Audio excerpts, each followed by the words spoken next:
నాకు సాధ్యమైనంత వరకు నీ అంతరంగ స్థితిని పరిశీలించాను. అక్కడ అభివృద్ధికి సంబంధించి ఆరోగ్యకరమైన సూచనలు ఉన్నట్లు చూశాను. కొన్ని చిక్కులు కూడా అక్కడ ఉన్నాయనడంలో సందేహం లేదు. కాని నీవు నీ సాధనను కొనసాగించినట్లయితే వాటిని సులభంగా తొలగించుకోవచ్చు. నీలో ఏదైనా బలహీనతను గమనించినట్లయితే దయ ఉంచి దానిని నాదిగా భావించి నీ అభ్యాసాన్ని ధైర్యంగా కొనసాగించు. ఆ విధంగా బాధ్యత నీ నుండి నాకు మారుతుంది. నీవు దాని ప్రభావం నుండి విముక్తుడవుతావు.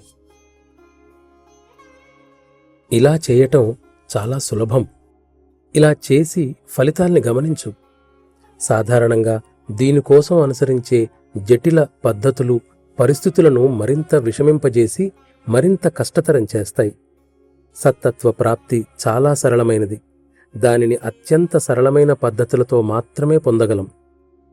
ఇక్కడ ఒక ముఖ్యమైన విషయాన్ని ప్రత్యేకంగా చెప్పాలి. అదేమిటంటే, అభ్యాసి గమ్యాన్ని పొందటానికి సదా వ్యాకులతతో కూడిన ఆతృతను కలిగి ఉండి తీరాలి.